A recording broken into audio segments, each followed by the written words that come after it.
नाही, लगेच तात्काळ कारवाई झाली पाहिजे आणि सरकारला मी ही विनंती करणार आहे किंवा म्हाडालाही विनंती करणार आहे, चौकशी होईपर्यंत आपल्याकडे जो काही डेटाबेस आहे अशांना तात्काळ तुम्ही मेसेजेस पाठवा की फ्रॉड मेसेजेस जर आले, कॉल झाले तर ते दुर्लक्षित करा, त्याच्याकडे आपण लक्ष देऊ नका किंवा गांभीर्याने घेऊ नका. आदरणीय मुख्यमंत्र्यांनी आश्वासित केलेलं आहे की येणाऱ्या काळामध्ये आपण सायबर क्रिमिनल ट्रॅक्स करण्याच्या दृष्टिकोनातून महाराष्ट्र हा देशातला एक नंबरचा राज्य राहील, त्या दृष्टिकोनातून पावलं सुरू आहे. येणाऱ्या काही महिन्यांमध्ये नक्कीच ही प्रणाली त्या ठिकाणी सुरू होईल आणि याचा फायदा सर्व जनतेला झाल्याशिवाय राहणार नाही. नमस्कार, आपल्यासोबत आहेत आमदार विक्रम पाचपुते. सर, गिरणी कामगारांच्या घरांच्या स्कीम मध्ये मोठ्या प्रमाणात गैरवापर होत असल्याचा मुद्दा तुम्ही मांडलाय. काय नेमकं प्रकरण आहे? तरी आज एक गोष्ट निदर्शनास आली की जे गिरणी कामगार आहेत यांना सरकारच्या म्हणजे गिरणी कामगार आणि त्यांच्या वारसदारांना सरकारच्या वतीने आम्ही घर देण्याचा एक प्रस्ताव त्या ठिकाणी आदरणीय उपमुख्यमंत्र्यांनी आणलेला आहे आणि त्या दृष्टिकोनातून काम पण सुरू आहे. पण काही प्रायव्हेट इन्व्हेस्टर्स आहेत ते असा प्रयत्न करतात, त्यांच्याकडे डेटाबेस कुठून आलं हे कळत नाहीये. मला खात्री वाटत नाही, मला खात्री नाहीये, पण शंका नक्की आहे की डेटाबेस लीक झाला असू शकतो. साधारण 1.5 ते पावणे 2 लाख गिरणी कामगारांचा, त्यांच्या वारसदारांचा डेटा हा लीक झाला असण्याची शक्यता आहे आणि त्यांना फोन जातात. फोन गेल्यानंतर त्यांना स्वतःची माहिती दिली जाते, त्यामुळे लोकांना लगेच कॉन्फिडन्स येतो. त्यांच्याकडनं आधार नंबर घेतला जातो, त्यांना ओटीपी पाठवला जातो, तो ओटीपी मागितला जातो.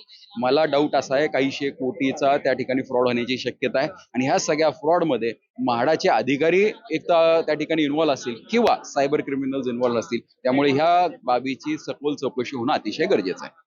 आता जसं तुम्ही म्हणाले की म्हाडाचे अधिकारी असण्याची शक्यता आहे, तर असं आढळल्यास त्यांच्यावर काही कारवाई होईल? नाही, लगेच तात्काळ कारवाई झाली पाहिजे आणि सरकारला मी ही विनंती करणार आहे किंवा म्हाडालाही विनंती करणार आहे, चौकशी होईपर्यंत आपल्याकडे जो काही डेटाबेस आहे अशांना तात्काळ तुम्ही मेसेजेस पाठवा की फ्रॉड मेसेजेस जर आले, कॉल झाले तर ते दुर्लक्षित करा, त्याच्याकडे आपण लक्ष देऊ नका किंवा गांभीर्याने घेऊ नका.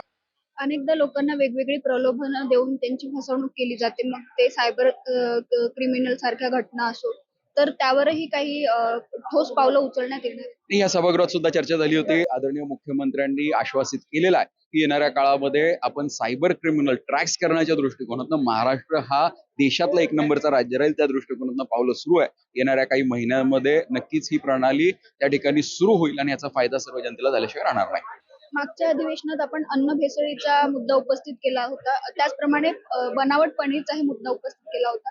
तर त्यावर आतापर्यंत काही कारवाई झाली आहे का? बऱ्याचशा कारवाया झाल्यात. साधारण अधिकाऱ्यांची संख्या सुद्धा आता वाढलेली आहे. त्यांचं ट्रेनिंग चालू आहे. पुढच्या काही महिन्यांमध्ये ते जॉईन होतील आणि जे काही एक्सेस डिमांड जी होती फंडची डिपार्टमेंटला, तर ह्या अधिवेशनामध्ये जरी निधी कमी दिला गेला होता तरी त्या स्पेसिफिक एफडीएला 5.5 कोटीची तरतूद करण्यात आलेली आहे. डिमांड 200 कोटीची होती, हळूहळू होईल आणि प्रत्येक डिव्हिजनला एक लॅब सुद्धा मंजूर झालेली आहे.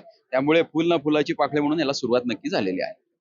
आता सभागृहात एक गदारोळ पाहायला मिळाला. आमदार भास्कर जाधव आणि आमदार आदित्य ठाकरे यांच्यावर कारवाई करण्याची मागणी झाली. काय आहे संपूर्ण अधिवेशनात विरोधकांकडे मुद्दा नव्हता. पूर्ण अधिवेशन तर त्यांनी शांततेत पार पाडलं, तर जनतेला काय उत्तर देणार? पण काहीतरी गदारोळ झाला पाहिजे, त्यामुळे आजचा गदारोळ होता. मुद्द्याला धरून अजिबात नव्हता, नियमाला धरून अजिबात नव्हता. धन्यवाद सर, आमच्याशी संवाद साधल्याबद्दल. कॅमेरामन अलेक चाळकेसह मी अवंती भोईर, महाएमटीव्ही.